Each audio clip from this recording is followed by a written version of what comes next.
ರಾಜ್ಯಾದ್ಯಂತ ಸಹಕಾರಿ ಬ್ಯಾಂಕ್ಗಳಿಗೆ ಇಡಿ ಅಧಿಕಾರಿಗಳು ಶಾಕ್ ಕೊಟ್ಟಿದ್ದಾರೆ. ದಾಳಿ ಮಾಡೋದ್ರ ಮೂಲಕ ಎಲ್ಲೆಲ್ಲಿ ರೇಡ್ ಆಗಿದೆ ಹಾಗಾದ್ರೆ ಡೀಟೇಲ್ಸ್ ಬರ್ತಾ ಇದೆ, ನೋಡ್ತಾ ಹೋಗೋಣ.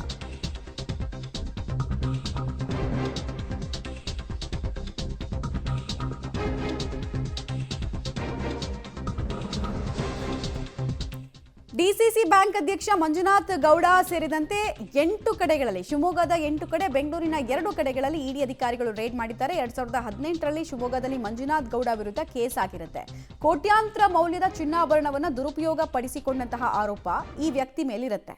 ಇನ್ಫ್ಯಾಕ್ಟ್ 2018ರಲ್ಲೇ ಮಂಜುನಾಥ್ ಗೌಡನನ್ನ ಎಸಿಬಿ ಅಧಿಕಾರಿಗಳು ಕೂಡ ಬಂಧನ ಮಾಡಿರ್ತಾರೆ. ಬಟ್ ಚಾರ್ಜ್ ಶೀಟ್ನ ಸಂದರ್ಭದಲ್ಲಿ ಮಂಜುನಾಥ್ ಗೌಡ ಹೆಸರೇ ಕೈ ಬಿಟ್ಟಿರ್ತಾರೆ ಎಸಿಬಿ ಅಧಿಕಾರಿಗಳು. ನಂತರ ಇಡಿ ಅಧಿಕಾರಿಗಳು ಇಸಿಐಆರ್ ಅನ್ನ ದಾಖಲು ಮಾಡಿಕೊಳ್ತಾರೆ. ಹೈಕೋರ್ಟ್ ತಡೆಯಾಜ್ಞೆಯನ್ನ ಕೂಡ ಮಂಜುನಾಥ್ ಗೌಡ ಈ ಇಸಿಐಆರ್ಗೆ ಸಂಬಂಧಪಟ್ಟಂತೆ ತನಿಖೆ ಪ್ರಗತಿ ಕಾಣದಂತೆ ಸ್ಟೇಯನ್ನು ತಂದುಕೊಟ್ಟಿದ್ರು. ಸ್ಟೇ ವೇಕೆಟ್ ಆಗಿದೆ ಅಂತ ಅನ್ಸುತ್ತೆ. ಹೀಗಾಗಿ ಇಡಿ ಅಧಿಕಾರಿಗಳು ರೇಡ್ ಮಾಡಿದ್ದಾರೆ.